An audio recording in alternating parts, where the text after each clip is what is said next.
Hi everyone, I'm Rekha Muttaraj. If you were watching the 4 o'clock show, we teased ahead to this Facebook Live that we're doing. This is Joy Milligan. She's a licensed clinical social worker with UT Physicians. And today we are focusing on teens and their mental health. May is Mental Health Awareness Month, and this is part of our Wear the Gown series with UT Physicians. So Joy, thank you so much for being here. Just so our audience and the people watching on Facebook and YouTube know your background, tell us a little bit about what you do. Well, I am a clinical social worker, so I provide therapy at the UT Jensen's Clinic. I see from children up to geriatric patients. We provide all generalist care, so any issues from depression, anxiety, mood disorders, people coming in with suicidal thoughts, of course, and managing any emergencies. I was going to say, tell me a little bit more about the type of patients you see, and specifically if you're seeing adolescents and teens, sort of the problems they're coming in with. Yes, so the adolescents I'm seeing all have some sort of significant issue. It typically starts with either depression and anxiety, or a parent just saying, you know, they started not being themselves. He's changed. His grades have dropped. He's not coming to talk to us as much anymore, or and it can typically be sometimes negative type behaviors, and then they're not sure what's going on, so they bring it in, and then what we'll usually find is either a significant case of anxiety happening or depression, and sometimes that depression can be so severe that the teen is having thoughts of suicide. Sometimes the parent didn't know that yet until they get into therapy and start bringing this out. If you're just joining us again on this Facebook Live, I'm with Joy Milligan. She's with UT Physicians.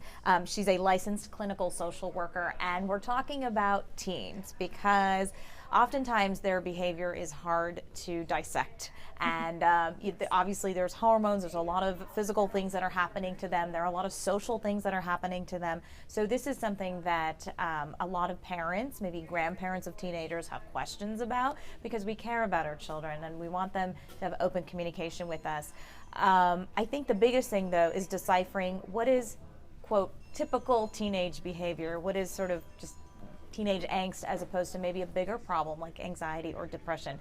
Let's start with typical teenage behavior. I hate to say typical because every teen is different, but what do we normally see out of teenagers? Sure. I mean, teenagers are going through a phase where everything is new again. It's almost like an older toddlerhood, for lack of a better word, because they're experiencing emotions for the first time at a new intensity.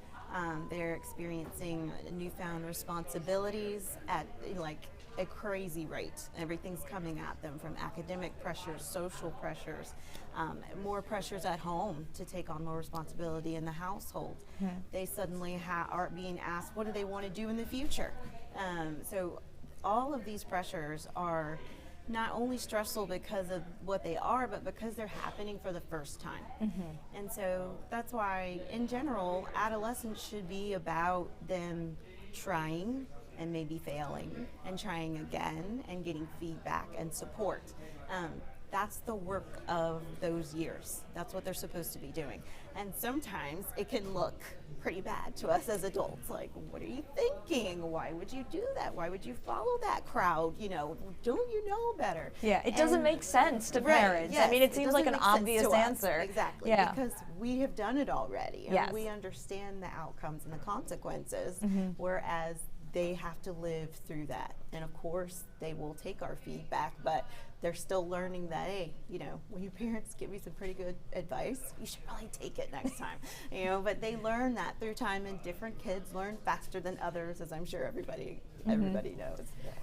Do you find it hard when you see parents of these teenagers, do you find it hard for them to connect, because it's such a different world that we live in now? Parents, you know, 40, 50 and younger, didn't have social media and cell phones and online bullying and all those new things, that traps that teens can fall into. Do you find that connection very difficult to make, because it's really two different worlds? Yes, absolutely. I see a lot of frustrated parents where they just kind of feel locked out, especially because of this. You know, everything's on the mobile device, and you know, everyone is sort of in this tunnel. If they're interrupting their teen while they're on their phones or doing whatever, they're basically getting like a, what? You know, what? Leave me alone. And so a lot of parents are just so kind of dejected about trying that they just give up. And they're like, okay, fine. They're just going to do their thing. They're just going to be on their own. And I'm not going to bother them, because whenever you do, you get this kind of negative feedback. So you just learn to not ask anymore. And so when I'm getting families coming in crisis, or when they're really concerned, that's the first thing that they're saying. I mean, sometimes they just tell me, hopefully he'll talk to you, because I just can't talk to them. You know, they just won't talk to me. And I completely understand. And so some of the work, you know, that we'll talk through when you are having a crisis is how to get past that barrier. But is your job as a licensed social worker then to enable the family to continue the conversation at home? Because every time there's a problem, they can't be coming to your office. So you have to really give them the tools. What sort of tools do you give parents to deal with this kind of behavior? First, validation that it's not them, that this is normal, that this is expected. And confidence to not be afraid with the truth. You know, just say things like you see it. Be direct. Don't be afraid to ask multiple times. You know, giving them the courage to say, if they slam the door in your face the first time, go back. You have to go back. Continue, you know, and if you're getting that negative feedback, when they come with us, I'm continuing to give the coaching, and I'm also coaching that child to use the parent as an ally. So I'm working with them. So this is kind of like, you know, we become partners in supporting the child. And that eventually a successful treatment plan will end when that is now recreated, that the child knows to go to the parent for their support, the parent understands how to read what's going on in their behaviors, and they can self-manage any issues that come up on their own. So that would be an ideal goal. Lisa's standing by with our web team. Do you have any questions or any comments from folks? Stephanie wants to know what causes a teen to lie just to get attention. Yeah, a lot of people wonder if is it a cry for help? Is it our viewer asked what causes a teen to lie to get attention? Now, attention-seeking behaviors are very, very common. It's a part of the new things that teens are trying. So if they're lying, I mean, it does depend on what they're lying about, but let's say they're lying about something very serious. Let's just take the worst case scenario. And you feel like they admit finally, you know, well, I wasn't thinking about cutting. I thought, you know, some of my friends got a lot of attention. So you're talking about like lying about dangerous behaviors. Right. Because that would make a parent obviously panic. Right. You don't want to hear about your child cutting, and if they're lying about it, that's also disturbing. Right. And I do get that a lot, where, well, you know, the first few times I didn't take it seriously because, you know, there really wasn't anything going on. So how do I know the difference? They're always trying to get attention. They're always saying something is wrong, and then I go, and then, you know, 3 hours later they're laughing with their friends. So obviously there was nothing wrong in the first place, right? So part of that is just needing to understand that that's just the age and stage of sort of their kind of mood swingy, bouncing all around. And trying to get attention in various ways is an important thing. What I tell people is like, well, how do I know when they need therapy for that or when they need help? And I think attention seeking is always, especially if you know for sure they've said something and you know that it is not true and it was pretty serious or concerning, I would definitely make that a reason to bring the child in to see a professional because something is behind that. That is sort of a symptom of something going on. You know, what is that need filling? What's going on? Yeah, it's knowing when that call for attention is really a call for help. That's hard for parents to discern, but obviously a professional can figure that out. Any other questions? There are some. Dorothy wants to know, how can you help a teenager with anger issues that has ADHD? Oh, that's a good question. Yeah, if your child has ADHD, how do you help your child with anger issues? That's a challenge for a lot of parents. It is. That's a great question. It's a big part of ADHD management. So hopefully they have some sort of professional supports, whether from psychiatry and therapy and counseling. So what you want to determine first is what are the triggers. So you want to start observing. I'll work with parents. The first thing you can do is observe. Take a step back. Start looking for patterns. Start looking for triggers. Ask, you know. So once you step back from, say, the anger resulted in them throwing something. So you could focus on, we don't throw things, Yeah. you know, that's bad. You can get lost on that. But when you want to fix that issue, you need to get to what led him to do it in the first place. And you're going to have to take a minute from wanting to correct and try to understand. And just say, why are you so angry about this? I don't understand. I want to understand. And just give them some time to just kind of let it all out. Yeah. And then see if you can find some patterns and some things that you can address, anything that can be fixed. And then you get to those secondary issues, which is the problem of throwing things later. So those are two different parts. And sometimes we're missing origins of behaviors because we're so focused on the bad consequences of them. Yes, that is eye-opening. That's a great example. You know, if they throw something, I think a parent's immediate thing is like, why did you do that? Well, no, you really need to step back to see why did you do that. That's really interesting. Okay, that was a great question. More? Are there more? There in the are. feed? Okay. Kelly wants to know if some best advice about boundaries for your preteen or teen in terms of curfew, social media, dating, things along those lines. That is very difficult. Yeah, and even preteens and even talking as young as 9, 10, kids are getting cell phones. I mean, how do you put boundaries in place for preteens about social media and just conduct and really saying, look, these are the rules. How do you do that? Yes. So first, I feel for you. This is one of the most difficult things to enforce, right? So when you set a boundary, what you're thinking about is how am I going to enforce this, right, for setting it in the first place. And it's going to be the biggest challenge of those years, period. Just accept it. And it's not always going to work. That's just the way that it is. The best way to start to set them is to first observe, right? And involve them in the discussion. They are capable of so much. They are capable of making so many decisions, of understanding consequences, of having pretty mature conversations when they have that opportunity and they feel like what they say might matter. So definitely first sit down and see what they think it should be. And then you talk about what can, you know, why those ideas may be reasonable or unreasonable and make it a joint effort and come to something that they can agree to try to maintain. So for any of those things, I think that's the best place to start, you know, because when you call them on it later, you can say, well, remember we talked about this and you said that you thought you'd be able to do this and we knew why it was important, you know, and hopefully you get more buy-in that way. It won't always work, but it's a good place to start. But it sounds like involving your preteen or teen as part of the solution makes them, I guess, have more responsibility or feel responsible as far as at least trying to adhere to it. So you're not just saying, this is the law, I'm laying it down and deal. They want autonomy so bad. So when I was talking about that phase is all about trying and failing and trying and failing, they want to be like us. They want to be grown up, you know, because it's like they feel like they're so close. And they want anything that makes them feel independent and capable and trusted. They are longing for that. And so give them every opportunity that you can to safely do that. That is some good advice. All right. Any other questions? There are some.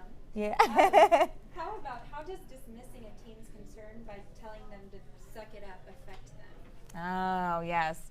This is very difficult because you don't want to raise a child who is necessarily overly sensitive to things, because sadly that is not the world we live in. And as they become adults and they get jobs, I mean, everyone's got to kind of develop a thick skin. And when you tell a kid to suck it up, I think parents think that they're doing the right thing, right? And saying, look, my kid's going to be strong, be able to handle the things that come at them at life. But what are the negative effects of that? Well, it causes them to shut down. So if that was something they really needed to talk about, they are now not going to talk about it anymore, at least not to you, for sure. They're going to find other sources. They're also going to, you feel rejected. You know, you always have to realize that their world is just as valid to them as our world is to ours. It just looks different. So I mean, if you went into your boss and you had a complaint, and and they were like, "Suck it up," you just be like, "Excuse me," That's You true. know, that That wouldn't be is true. acceptable in Yeah. an adult environment, and it feels the same to them. Yeah, you Feels don't want to hear your boss exactly the saying that to same, you. right? Yeah, that's true. Everybody wants to be heard. You Yeah. can help them put it in perspective, or you can help them if you think what they do need is to start developing a thicker skin. Probably a better doorway to go in to start building that up, giving them some reflections of when you see them doing it already. You're like, I see, that you failed that first test, but you still went in and did that retake. You didn't complain about it, you didn't get upset. Good job. Yeah. I'm really good. That's the way I want to see you be. Like, give them, that kind of coaching feedback, positive courage when they're doing the things that you want to see them do. That makes sense. Do you feel like parents maybe don't give their teens enough credit? I think oftentimes we want to honestly put our kids in a bubble. The world is scary, and we want to make sure that they're protected and they're safe, and so we don't give them that autonomy. We don't think that they can think for themselves. Do you see that happen often? Absolutely. Yeah, Yes. yeah, and it's Yes, backfiring. Absolutely. Right. Yeah, Yes. And then they rebel. And then they rebel. Yes. Okay. They've got to get that energy out. Yeah. When you realize that it's a desire of theirs Yeah. to kind of be like us, they just don't have all the tools that we do. I think you can shift your thought process and try to make that safe for them, and allow them, make sure that that desire is met and they have some avenue to do that. Absolutely. These are great questions. Thank you so much. Keep them coming. Lisa's with our web team. She's off camera, but she's reading them out loud. So we're seeing your questions. All right, what's next? Margaret wants to know, what about kids with parents that either don't know how or won't reach out for help? That's hard because sometimes, and we had talked about this in your office before about maybe your child comes to you and says, my friend has a problem. My friend is going through this, and maybe their parents don't recognize it, but it's obvious to others and it's obvious to other adults. How do you approach a situation like that? Yeah, definitely. There are ways around that. While it would be best if your parent, would be the one to pack you up and take you to therapy. That's why schools have counselors. Lots of teachers are trained, in helping manage mental health issues. Sometimes they'll just sit down and talk to you, a coach, anyone. So the first thing is to not despair and not give up if your parents aren't listening. Find another adult, preferably counselor, a staff member, somebody with some credibility that can help you, has the ability to help you, would be the best place to start. But tell anyone really is the best place to start to get some feedback. Get some feedback. That's a good plan. All right. Any more questions? We were talking earlier about looking for warning signs and flags with teens, but Lauren wants to know, at what age are these flags or problems truly something that should be considered? Yes. So this is the ultimate question. I think the biggest fear from parents is, when does it cross over from typical teenage behavior, angst, acting out, asking for attention, something that you expect over the years as they mature to go away, and then what are the signs of that there's something really much deeper, the depression, the anxiety? Where is that fine line? Yes. Heartbreakingly, it can start anywhere at age 8. I have seen legitimately suicidal 8-year-olds. So they are capable of having that sort of thought process. Thankfully, they probably don't have the means or the resources to carry out an act that would hurt themselves, but they still have the thought of despair and worthlessness that is consistent with being suicidal. So as soon as they can verbalize those words, it's something you need to take seriously. And it can happen way younger than I think any parent would ever want to know. So that's the first thing to realize. But would a child just come out and say, I feel like hurting myself, I feel like killing myself? Or are there other sort of key trigger words that they would use that parents should have in the back of their mind? Sure. Basically, if it what is it? If it looks like a duck, it's a duck kind of Yeah, thing. yeah. If that's the feeling that you get, Yeah. then that's what it is. Mm-hmm. I think usually it's not because what the child says isn't clear. Mm-hmm. It's that us as adults just cannot believe that they could think that way. That's more what it is, because they are saying, I've seen a little boy that actually tried to choke himself and said he wanted to die. And even reading it as a professional, I'm like, I don't know, let me talk to him. And yes, you know, he really thought that that would be a way, you know, that maybe he could die because he was so depressed he wanted to die. I mean, these things really do occur in their minds.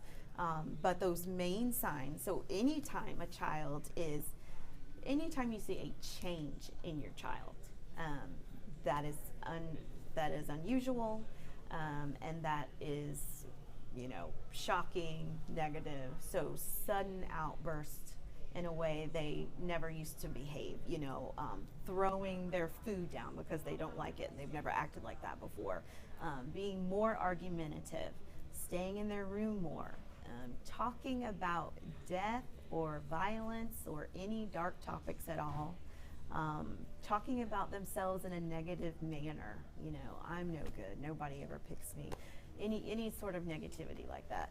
At any age, that always needs to be evaluated by someone.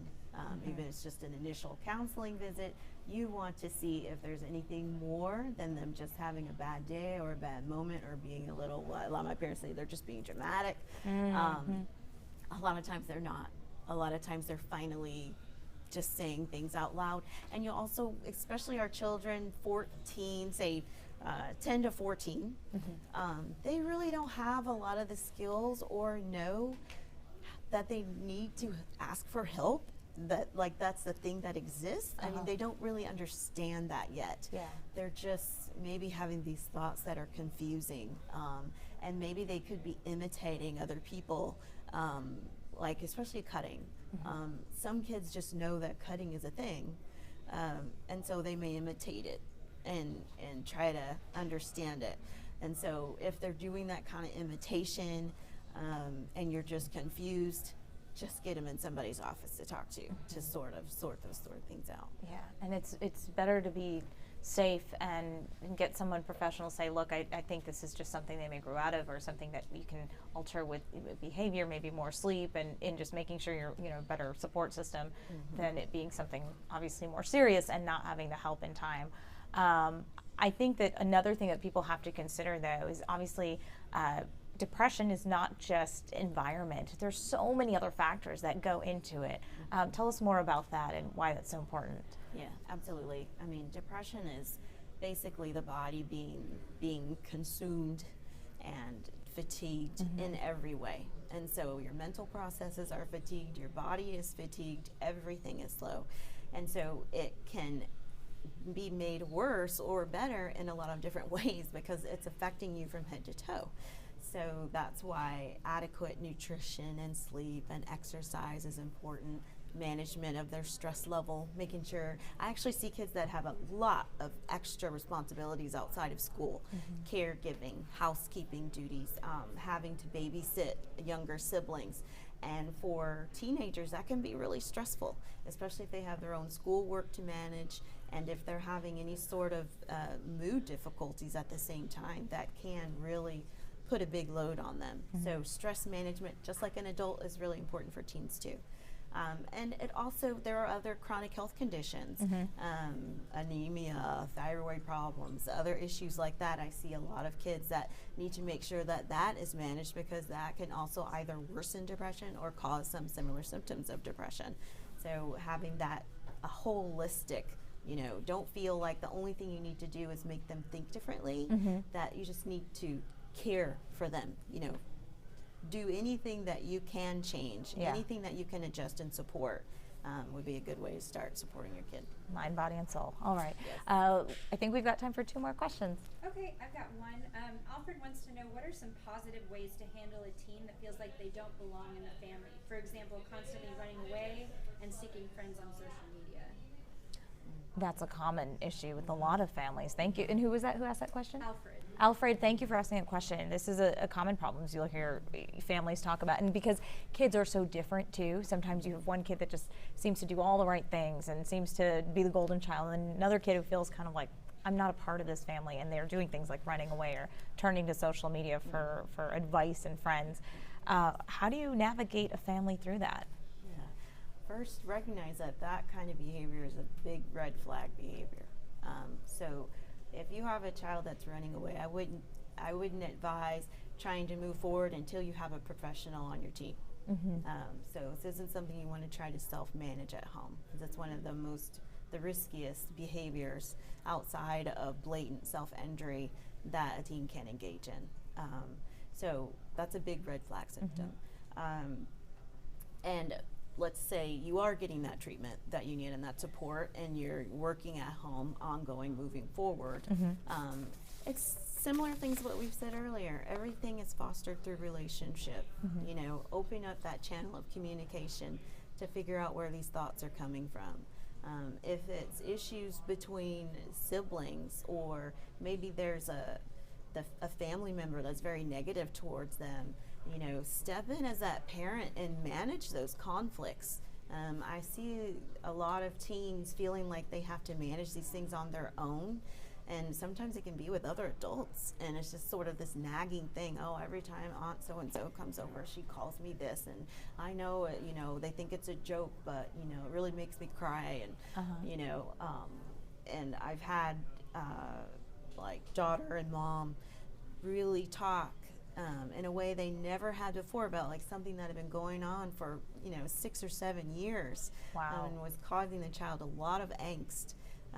And so when we empowered, number one, them to realize that they're on the same team and that mom can protect her, then they were able to kind of, you know, she felt assured that someone could correct the issue, and, you know, the parent is the best person to do that. Speaking of parents, what is something you would tell parents to empower them and encourage them to really play an active role in their teenager's life? You brought this up earlier, that a lot of, you know, parents get the door slammed in their face, they get the go away, I don't want to talk to you, the running away, and that oftentimes discourages parents from trying again, because they're worried now, if I do it again, I'm going to alienate them even more. They're going to be pushed farther away from me. What would you tell parents about, what would you tell parents to empower them to really be, you know, just relentless in the way they go after and protect and care for their teen? Because you are everything.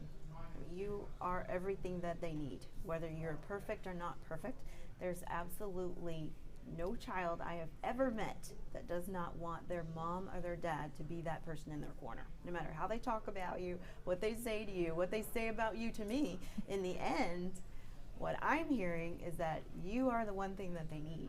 And so when parents can believe that and use that to propel them forward, that, you know, it's natural to feel that sense of rejection. Like, you know, you do all these things for your kids, and man, they can be awful. I've seen them. You know? And then you lose confidence as a parent, because like, you're like, wait, is it me? You know, maybe I am terrible. Yeah. Absolutely. And, you know, it's so hard, but that is just the work of a parent of a teenager, right? It's almost like you have got to have on a bulletproof vest for your own emotions to be able to take the raw emotions from them coming at you as they're navigating, trying to be like a nice adult human in the world. Sometimes people say their teens are just not human, you know, they're just like, I don't get it. Yeah. But be assured that underneath all of that crazy is the same little child's heart that needs that basic understanding and acceptance by their parent. All right, let's take one more question from you guys before we go. Maria wants to know, where can we get help? Private counseling is so expensive. That's a great question. Thank you, Maria. Talking about alternative options, because therapy can be expensive. It can be out of a family's budget, and that's sad to hear, but sometimes that's not possible for them. Are there other places? There are.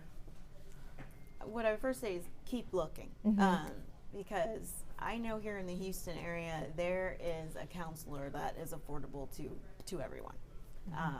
There are very different ways to access it, different organizations. depending on what you need help for. If there's some nonprofit agencies that service certain types, if it's sexual abuse or trauma or anxiety. Sometimes there's research projects where you can get reduced fee services. It is out there. So I think that is a generalized assumption. It makes people give up before they even start, but it's not true. There's care for everyone. All right. Joy Milligan with UT Physicians, thank you so much. That was a great conversation, an honest conversation that I think parents and teens need to hear. So we really appreciate it. I'm Rekha Motoraj. Thank you guys so much. And again, if you got to watch this live, thank you for asking your questions. And even when our conversation is over, it can live on. You can email this link to your friends, families, other people who you think could benefit from getting a little bit of advice about how to cope with the teenage years. So thank you again, Joy. We appreciate it. We'll see you guys next time.